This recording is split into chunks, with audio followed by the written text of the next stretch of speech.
जय हिंद। आज की इस वीडियो लेक्चर में हम लोग पढ़ेंगे हिंदी 12वीं के छात्र और छात्रा के लिए अध्याय 11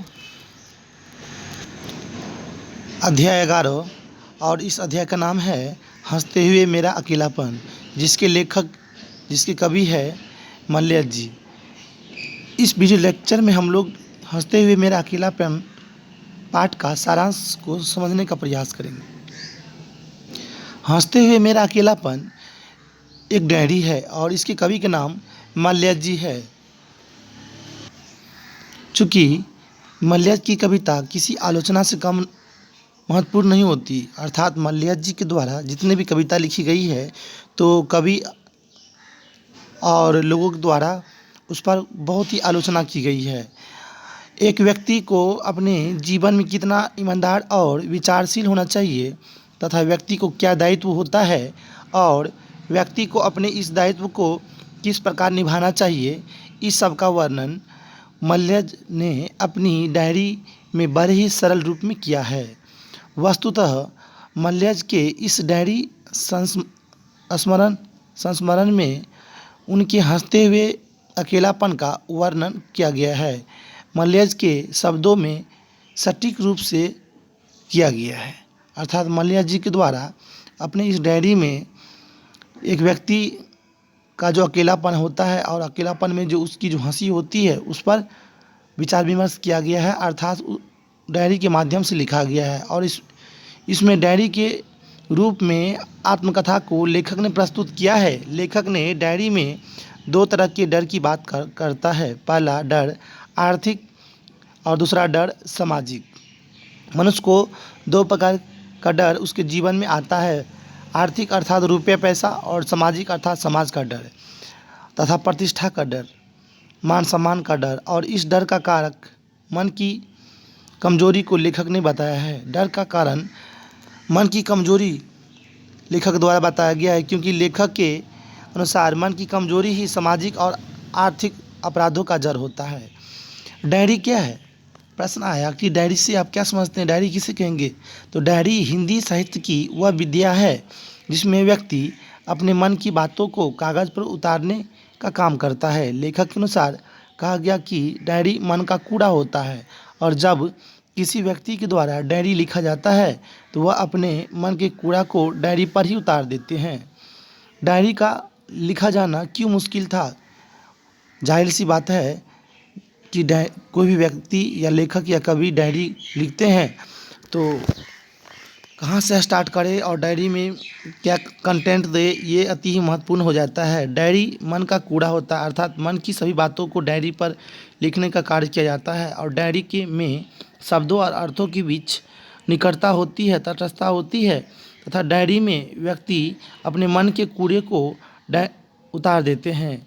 डायरी को लिखने में भाव के अनुसार शब्द नहीं मिल पाते हैं। जो लेखक या कवि के द्वारा भाव होते हैं तो उस भाव के अनुसार शब्द कम पड़ जाते हैं, और यदि शब्दों के भंडार है भी तो शब्दों के लायक भाव का अभाव रहता है, जिसके कारण डायरी को लिखा जाना बड़ी मुश्किल होता है। किस तारीख को डायरी आपको सबसे अधिक प्रभावित लगी और क्यों? 10 मई 1978 ईस्वी की डायरी मुझे बहुत ही प्रभावित लगी, क्योंकि इस डायरी में लेखक ने अपने यथार्थ के बारे में, अर्थात अपने बीते हुए जीवन की सच्चाई से रूबरू लोगों को करवाने की कोशिश किए। इसमें लेखक ने इस संसार को लेन देन का नाम दिया, अर्थात लेखक के द्वारा जब 10 मई 1978 ईस्वी में डायरी लिखी गई थी, कुछ कंटेंट लिखा गया था, जीवन के यथार्थ को समझाने का प्रयास किया गया था और जीवन के सच्चाई से लोगों को रूबरू करवाने की कोशिश की गई। तो उसी समय में बोला कि यह जो संसार है लेन देन, अर्थात यहाँ पर इस संसार में लेन देन होता है। लेखक के अनुसार सुरक्षा कहाँ है और वह डायरी को किस रूप में देखना चाहते हैं? लेखक डायरी को सुरक्षित नहीं मानता है, क्योंकि लेखक के अनुसार सुरक्षा कठिनाइयों का डटकर मुकाबला करने में है और अपने को बचाने में सुरक्षा नहीं है। अपने को जीवन की कठिनाइयों से भगाने में लेखक ने सुरक्षा नहीं कहा। लेखक अपने किस डर की बात करता है और इसकी खासियत क्या है? लेखक ने डायरी में दो तरह की डर की बात करता है। पहला डर आर्थिक और दूसरा डर सामाजिक प्रतिष्ठा का डर।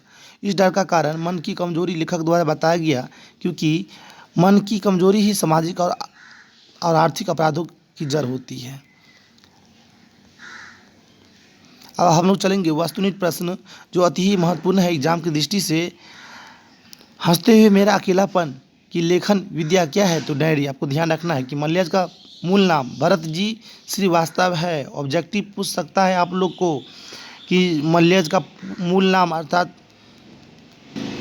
मल्याज का मूल नाम क्या है, ओरिजिनल नाम क्या है? तो आपको ध्यान रखना है कि भरत जी श्रीवास्तव मल्याज का मूल नाम है।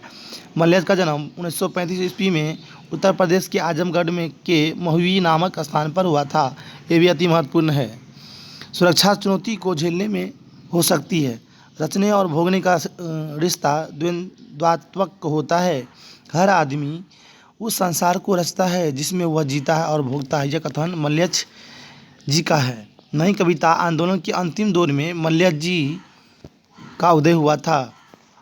डायरी की शुरुआत कब हुई थी? बहुत ही अति महत्वपूर्ण ऑब्जेक्टिव कि डायरी की शुरुआत लेखक कवि के द्वारा कब किया गया था? तो 15 जनवरी 1951 ईस्वी में डायरी की शुरुआत की गई थी। मिलते हैं नेक्स्ट वीडियो अध्याय 12 तिरिछ, जिसके लेखक का नाम है उदय प्रकाश। अति ही महत्वपूर्ण अध्याय है, जिसको अगले वीडियो में हम लोग चर्चा करेंगे। तब तक के लिए जय हिंद, जय भारत।